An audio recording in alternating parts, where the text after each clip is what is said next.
J'ai acheté cette PS2 Fat il y a fort longtemps dans un Easy Cash et comme tu peux le voir, il y a pas mal de poussière. Donc ça fait longtemps qu'elle traîne sur mes étagères. Et donc aujourd'hui, on va venir la réparer car elle a tout simplement un lecteur relou. Et c'est pas moi qui le dis, c'est l'étiquette du Easy Cash. Donc c'est une SCPH 50004. C'est pas les toutes dernières, c'est pas les toutes premières, on est entre les deux, c'est des modèles qui sont relativement fiables, mais on a quand même le lecteur qui est fatigué. Donc on va venir lui redonner de l'amour. Pour ça, on va la démonter entièrement, on va dégraisser, regraisser le lecteur, et on va le recalibrer. Et ça, c'est cool, parce que ça va permettre d'avoir un lecteur qui marche aux petits oignons. On viendra également remplacer les pads thermiques qui sont à l'intérieur, mais aussi la pile. Parce que oui, la pile, elle a fait son temps. Et si on arrive à faire tout ça, on ira même encore plus loin en installant une Modbo 5.0. Et ça, c'est plutôt cool, parce que ça va débrider le lecteur, qui va lui permettre de lire des jeux PS1, des jeux PS2, peu importe la région, voire même des gravés si tu vois ce que je veux dire. On va commencer par la démonter et voir ce qui se cache à l'intérieur en espérant ne pas avoir de mauvaise surprise. Et en parlant de surprise, le partenaire du jour en a justement une pour toi. Surtout si tu aimes les RPG, construire des équipes de champions et te battre contre des boss de plus en plus costauds.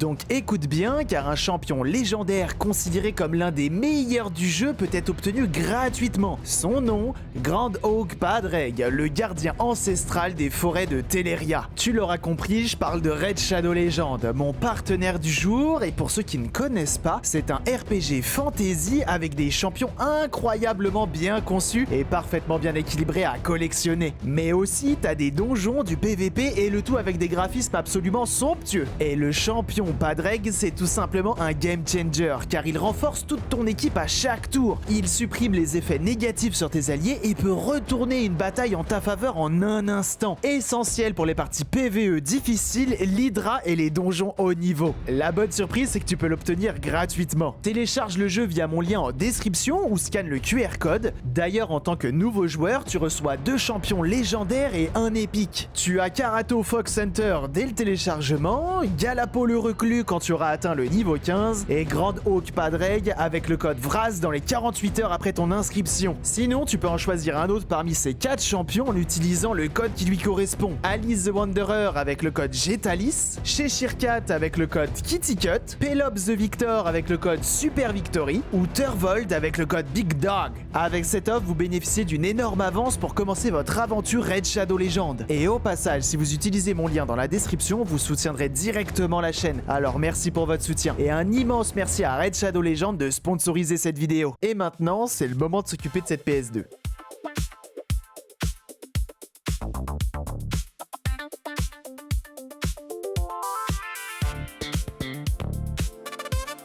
Et bah une fois ouverte, c'est quand même une sacrée surprise. C'est pas nickel, mais on est sur une console qui est pas si pire que ça.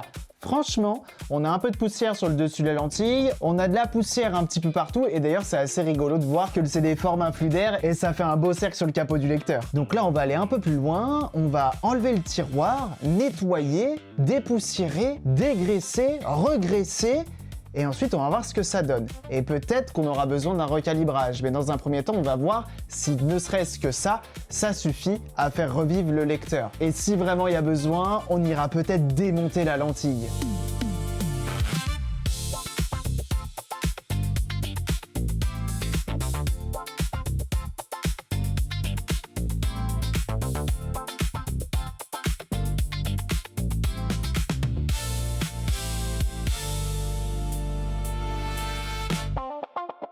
Alors, petit conseil, je t'invite à faire des petits marquages avant de retirer le support, car vraiment ces 2 petits trous blanches, si tu les dérègles, c'est une galère à régler. Donc là, tu fais un petit repère au marqueur pour t'assurer qu'au démontage, tu ne perds pas les valeurs d'origine. Et je te dis ça en connaissance de cause parce que je me suis arraché les cheveux à régler les lecteurs.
Ça y est, on en a fini avec le lecteur, on est venu le démonter entièrement, on a dégraissé, regraissé, enlevé évidemment toute la poussière, on est même allé très loin au niveau de la lentille pour la dépoussiérer au maximum. Donc là, on a fait la max, on s'est même occupé du chariot et on s'est même occupé de la courroie. Donc là, vraiment, le lecteur est au top du top. Tu l'as vu, j'ai utilisé 2 gras différents, un plus fin et un plus épais. Moi, je fais comme ça, chacun fait ce qu'il veut, mais dans mon cas, ça marche très bien à chaque fois. Alors, on pourrait venir modifier les valeurs des potentiomètres qui sont sous la lentille, mais ça, je le déconseille. Ça, c'est seulement en dernier recours. Maintenant, on va venir tester ce lecteur, et pour ça, on va le faire à cœur ouvert. Alors là, du coup, ce qui va être intéressant, c'est de tester 3 types de CD. Les DVD double couche, les DVD simple couche, et les CD. Smuggler's Run est au format CD. Donc là, on va commencer par le DVD double couche. Et le moins qu'on puisse dire, c'est qu'elle est efficace pour les DVD double couche. C'est souvent le plus dur à afficher, et là, elle y arrive très bien. Maintenant, on va passer au reste. Donc maintenant, DVD simple couche. Et là aussi, ça a l'air de très bien fonctionner. Donc pour la partie DVD, c'est nickel. Maintenant, la partie CD. Parce que c'est pas parce que la console arrive à lire un DVD qu'elle arrivera à lire un CD. Même des fois, ça arrive qu'une console lise un DVD double couche, mais pas un simple couche. C'est les joies de la réparation. Allez, on teste le CD. Et ce qui montre que c'est un jeu PS2 au format CD, c'est qu'il est bleu.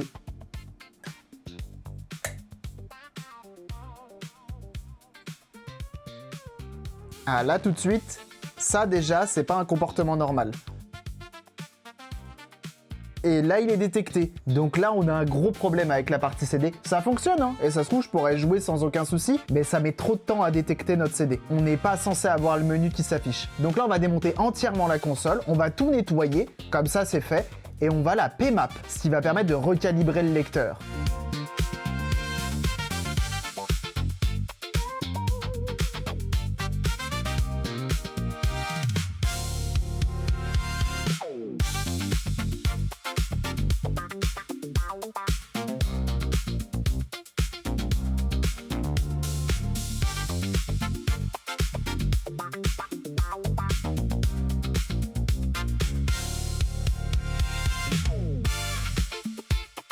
Alors ça y est, la console est totalement à poil et comme tu peux le voir, il y a un peu de poussière par-ci par-là. C'est pas bien méchant en vrai, hein, ça va. Hein. On a vu bien pire, surtout sur de la PS2. Par contre, un cas classique de toutes les PS2, regarde ça. Ça, c'est les pads thermiques qui servent à refroidir les différents MOSFET qui gèrent les moteurs du lecteur. Et ceux-là, bah, ils deviennent des vieux malabars tout secs. Donc eux, il faut obligatoirement les remplacer sous peine de tout cramer. Ça serait quand même dommage. Donc là, ce qu'on va faire, c'est qu'on va tout dépoussiérer, tout nettoyer. On va remplacer la pile, faire le Romeo mode pour éviter que la console ne crame toute seule sa lentille, et ensuite on va la PMAP. Et une fois qu'on a réussi à faire fonctionner le lecteur, on enchaînera sur la mode Beau 5.0. Allez, c'est y part pour mettre un bon coup de propre à cette machine.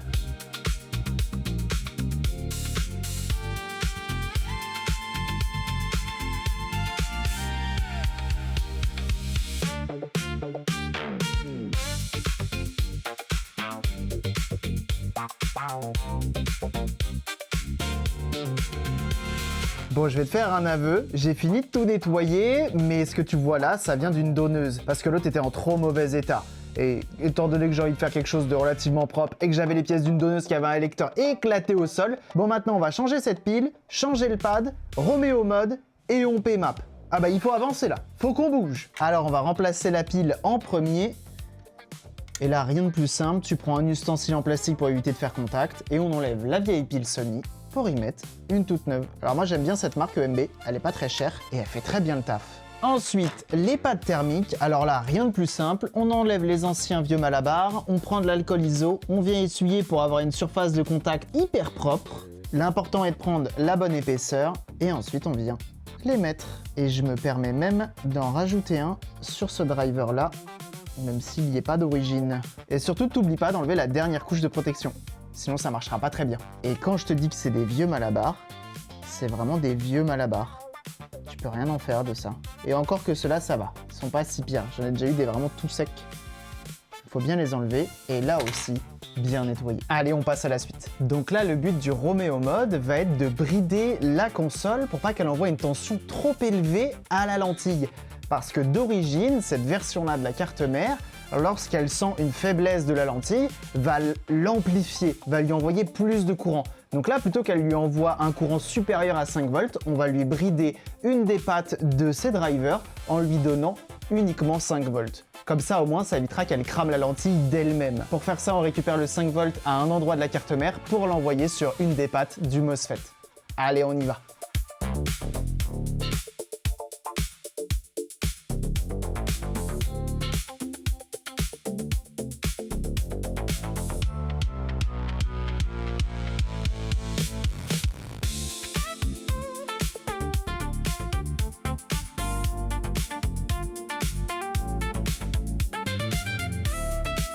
Maintenant que le Romeo mode est fini, j'ai remarqué une petite chose, et c'est un truc assez commun sur les consoles rétro. Je sais pas si vous voyez bien à la caméra, mais globalement, on a des fissures au niveau de nos soudures ici. Avec le temps, tu débranches ton câble, au bout d'un moment, tes soudures, elles finissent par casser. Donc là, ce qu'on va faire, c'est qu'on va simplement les renouveler. Un peu de flux, un peu d'étain, et c'est y part. Bon, au final, cette PS2 m'a demandé plus de boulot que prévu, mais c'est pas grave, on va continuer tout ça demain. Et oui, donc demain, au programme, on se PMAP la PS2 et on va la modbo. Et ça va être très cool. Donc vous verrez juste un t-shirt différent, mais moi, il sera passé de nuit. Allez, on continue tout ça. On va donc reprendre avec PMAP, et ça tombe bien, j'ai fait un tutoriel complet qui est disponible dans la description. Car là, je vais te montrer dans les grandes lignes comment ça fonctionne, mais si tu veux le faire toi-même, tu as toute la documentation qui est juste ici, avec toutes les infos, les erreurs que j'ai rencontrées, etc. et toutes les possibilités que tu peux avoir avec PMAP. Voilà, donc n'hésite pas, tu as le lien qui est en description, et nous, on va venir souder notre petit PCB sur la PS2.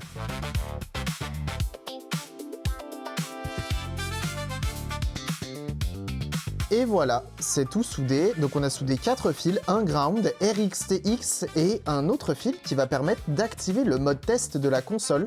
Donc celui-ci il est relié à un petit interrupteur qui est relié lui-même au ground. Et donc ça va permettre de la passer en mode test. Sans ça, on ne peut pas PMAP. Donc on va maintenant remonter, faire passer tous les fils à l'extérieur de la coque et lancer PMAP.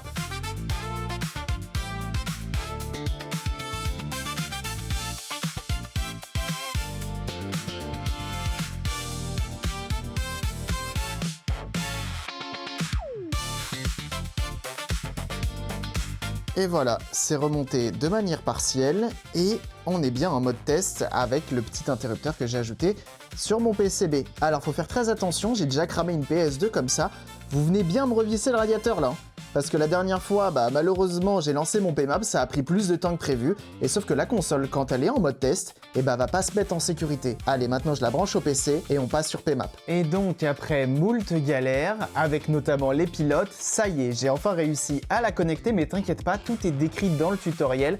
Quand t'as des problèmes, évidemment, j'ai essayé de documenter au maximum pour que vous soyez le moins embêté possible. Donc, on se retrouve sur cette interface. On a plein de possibilités. En plus, là, maintenant, c'est une interface Windows, donc c'est plutôt facile à utiliser. Et là, ce qui va nous intéresser ici, c'est un Electrical Adjustment, juste là. Il nous précise bien à quel moment on a besoin de faire un recalibrage électrique. Hop. Nous, ce qui va nous intéresser, donc, juste là, c'est de mettre CD, DVD et DVD double couche. Ok ? Donc CD, comme je te l'ai dit tout à l'heure, on va mettre Smuggler's Run, qui est un CD PS2. On le met dedans. Je crois que non, il va fermer tout seul comme un grand. Voilà, on appuie sur OK et ça part. On le laisse faire sa petite tambouille. On va voir si ça fonctionne. Des fois, ça ne fonctionne pas. J'ai plutôt beaucoup pratiqué PMAP et il y a pas mal de fois où ça ne fonctionne pas. Là, pour l'instant, il a bien réussi. Donc maintenant, on va mettre un DVD SL, donc Simple Layer, donc simple couche. Donc pour ça, tu mets Vice City ou autre. Je te montrerai juste après comment on fait pour savoir. Comment différencier un DVD double couche d'un simple couche. Donc là, simple couche, il fait sa petite tambouille. Voilà. Est-ce que ça va passer cette fois-ci? Et là, ça ne marche pas. SL Jitter 256. Donc là, je vais essayer d'aller un peu plus loin, de creuser un peu plus le dossier, sachant que ce qui est assez étonnant, c'est que vous l'avez vu tout à l'heure, DVD simple couche et DVD double couche, ça fonctionnait relativement bien. Là, ce qui nous intéressait surtout, c'est de recalibrer la partie CD. Bon, on va voir, je vais investiguer et je reviens vers toi. Et du coup, pour savoir si ton DVD est un simple couche ou un double couche, tu regardes les codes barres au centre. Là, tu as un premier code barre et tu en as un deuxième tout autour, si la caméra veut bien me l'afficher. Voilà, tu as 2 codes barres, ce qui veut dire double couche, un là et un là, double couche. Et quand c'est un simple couche, t'en as qu'un seul. Bien vu Sherlock. Maintenant tu sais. Bon, visiblement, quand ça veut pas, ça veut pas. Mais c'est pas grave, on va pas se décourager. Déjà, j'avais mal remonté la pièce en métal qui maintient les deux réglages des 2 axes. Donc ça, c'est bon, je l'ai remis comme il faut. Et maintenant, je vais devoir faire un mecha adjustment. Et donc là, en gros, on va simplement donc faire tourner le CD, comme tu peux le voir. On a décalé la lentille à l'extrémité du CD et maintenant je vais envoyer des commandes à la console pour venir récupérer le taux d'erreur à la lecture du CD. Et ça sera à moi de réajuster donc la hauteur ainsi que le fait qu'elle soit parallèle ou non à notre DVD et faire en sorte que l'erreur elle soit la plus basse possible. Le but étant d'avoir 0,000. Là actuellement on est à D566. C'est souvent très long et très chiant. Et la chance que je n'ai pas, c'est que je peux pas utiliser le PMAP modifié de la taverne de John parce qu'il n'est pas compatible avec ce châssis là. Bon, c'est comme ça, j'ai quand même une autre possibilité, on va pas trop se plaindre. Bon, ça y est, elle arrive enfin à lire de manière correcte et ça c'est cool. J'aurais aimé vous dire que c'était simple, mais non, pas du tout. J'ai dû faire des réglages mécaniques, donc les ajustements au niveau de la lentille, de la hauteur, etc., de comment elle est positionnée vis-à-vis du DVD, et ça a été chiant, même à la fin, je ne comprends même pas pourquoi ça marche. Mais c'est pas grave, elle lit parfaitement bien. Donc je me prends pas la tête. L'important c'est que les timings de détection du CD soient bons. Et là actuellement, ils sont excellents. Un des trucs assez communs qu'il faut se mettre en tête, c'est que potentiellement, à chaque fois que tu mets un CD, un DVD ou un DVD double couche, le menu PlayStation 2, avec les paramètres, etc., t'es pas censé le voir. Si tu le vois, trop longtemps en tout cas, c'est que c'est pas bon. Quand vous achetez une PS2, testez CD, DVD et DVD double couche. C'est pas parce qu'elle va lire les CD, donc soit un jeu de PS1, soit un CD audio, soit un jeu bleu de PS2, qu'elle va réussir à lire des DVD et des DVD double couche. Et inversement, t'as compris l'idée. Donc prenez bien le temps de tester ça, parce que souvent, c'est assez rare les PS2 qui lisent tout d'un coup. Bon, maintenant que ce lecteur est enfin fonctionnel, on va pouvoir s'amuser à venir démonter encore la PS2, mais cette fois-ci pour y installer une Modbo 5.0. Enfin. Et pour ce qui est de PMAP, t'as tout le tuto qui est dans la description. Et si vous avez des questions, on a le Discord. Donc il y a un Discord d'entraide de la chaîne qui est disponible pareil en description, avec des channels qui vont bien pour vous aider. Allez, on passe à Modbo. Petit message de sécurité, sur ces consoles-là, t'as le 220 qui rentre directement dedans, et t'as des gros condensateurs de ce type-là qui malheureusement restent encore avec pas mal d'énergie à l'intérieur, donc si tu traînes tes doigts au mauvais endroit, bah malheureusement tu peux le décharger en toi. Alors si t'es cardiaque, et même si tu ne l'es pas, c'est souvent désagréable, donc on fait attention.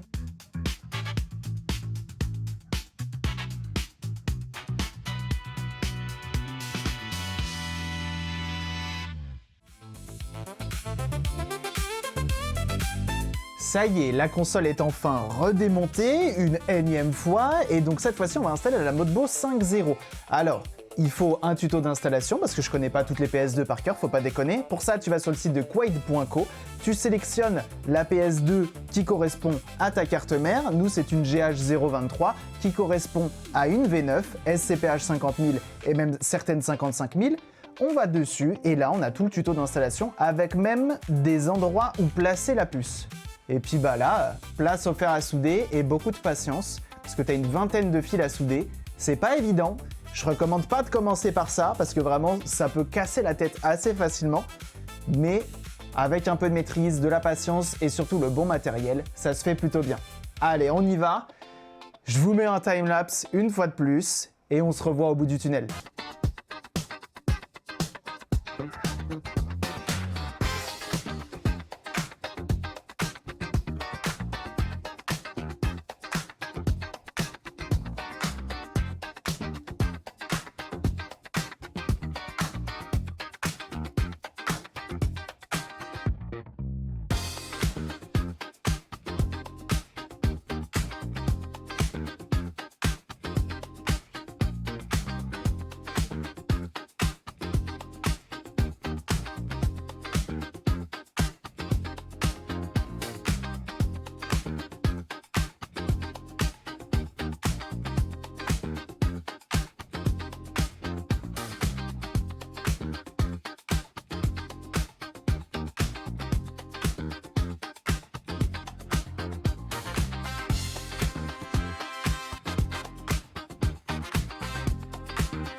Bon, je fais une petite pause, car là on a posé quasiment tous les fils, il en manque plus que 4, mais c'est les 4 plus compliqués. Là, ce que tu viens de voir, ça m'a pris environ 40 minutes. Avec de la patience, ça se fait bien, mais il faut surtout prendre le temps de bien préparer ces fils. Tu les coupes à la bonne taille, tu les étames, tu utilises du flux.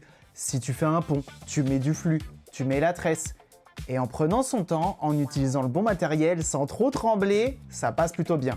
Là maintenant, on va passer aux 4 fils les plus compliqués, car ils sont directement sur une puce avec des pins hyper fins et très peu espacés. Donc on y va, je setup le microscope un peu mieux et on va croiser les doigts pour pas que je balance la carte mère par la fenêtre.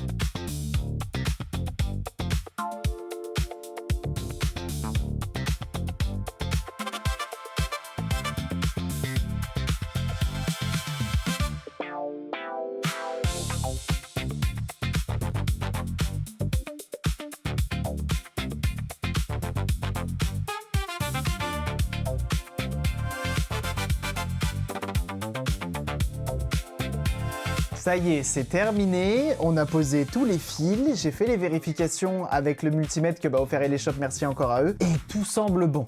Maintenant, on va tout sécuriser, c'est-à-dire je vais mettre du Kapton Tape un petit peu par-ci, un petit peu par-là, histoire que nos fils ne viennent pas bouger dans le temps, et surtout que si la puce vient à se décoller, elle ne rentre pas en court-circuit avec le blindage qui est au-dessus. Donc on va mettre du Kapton Tape un peu partout. Je pense que tu l'as remarqué, mais c'est assez dur hein, au niveau des 4 derniers fils. C'était un peu complexe. Tu as la possibilité de le faire via des pads alternatifs bien plus simples. Il faut tirer des fils de l'autre côté du PCB. Mais là, je me suis dit, allez, pour le beau jeu, je l'attends comme ça. Mais franchement, sur ce genre d'installation, faites au plus simple. Faites avec vos compétences, votre matériel. Et l'important n'est pas d'avoir les plus belles soudures, mais surtout d'avoir des soudures qui sont solides. Ça, c'est important. Donc maintenant que c'est tout propre, j'ai enlevé le flux, etc. Tout est vérifié. Je sécurise, on remonte et on teste. Et là, c'est le gros suspense, parce que ça fait quand même quasiment 1 heure que je pose cette puce. Donc autant vous dire que j'ai hâte de l'avoir démarré, et j'espère fort que ça va fonctionner du premier coup. Allez, on remonte tout ça.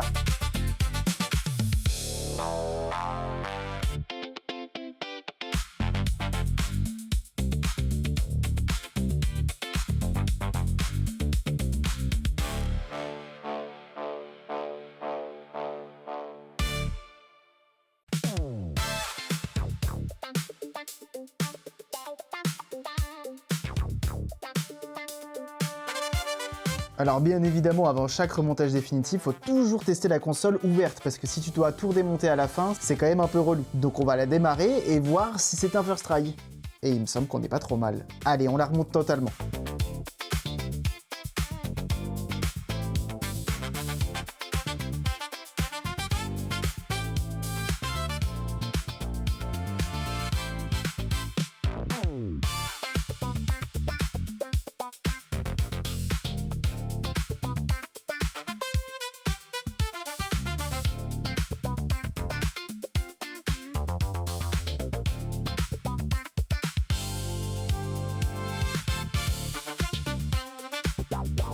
Ça y est, on en a enfin terminé avec cette PS2. Je vous avoue qu'elle m'a donné plus de fil à retordre que prévu. À la base, ça devait être juste un simple problème de lecteur, mais ce problème de lecteur était bien plus complexe. En plus de ça, vous l'avez pas vu, mais j'ai commencé sur une autre PS2 au tout début qui finalement était en trop mauvais état avec littéralement un puzzle à la place du lecteur tellement c'était pété de partout. Et j'ai l'impression que c'est propre aux 50 000. Le plastique est hyper fragile. Bon, dans tous les cas, maintenant, elle fonctionne parfaitement. C'est pas la plus belle, ça je vous l'accorde, mais en tout cas, elle fonctionne à 100%. On a un lecteur qui est hyper réactif. On a une Modbo 5.0 qui va permettre de pouvoir jouer aux jeux de toute région. Et ça vient également patcher d'autres choses. Je vous laisse aller chercher en détail sur internet, mais globalement la Modbo c'est quand même assez cool. Il y a plein de vidéos qui sont sorties à son sujet. J'ai tenté une nouvelle façon de faire. Voilà, aujourd'hui j'ai fait une vidéo un peu à la volée en me filmant. C'est la première fois que je fais comme ça et j'aimerais votre avis dans les commentaires. Ça m'a permis de faire en 8 heures de tourner cette vidéo. Donc je suis assez content, d'habitude ça me prend bien plus de temps que ça. Potentiellement ça permettrait de faire des vidéos format long plus régulièrement. Donc n'hésitez pas à me dire ce que vous en avez pensé dans les commentaires. N'hésitez pas également à mettre un petit like et à vous abonner. Voilà, ça m'a pris plus de un bon 8 heures. Je remercie énormément Red Shadow Legend d'avoir sponsorisé la vidéo. Vous avez évidemment tous les liens dans la description. Merci à tous ceux qui ont regardé la vidéo jusqu'ici. Merci énormément. Et puis nous on se dit à très vite pour une prochaine réparation. Et qui sait, ce sera peut-être aussi sur une PS2. Mais cette fois-ci peut-être que ce sera une PS2 test. Et ça c'est sympa. Allez, des bisous! Aïe aïe aïe, l'erreur du joueur français. Malheureusement, j'ai pas enregistré le son de la PS2. Je me doute, c'est une grosse déception, mais je me rattraperai la prochaine fois, promis.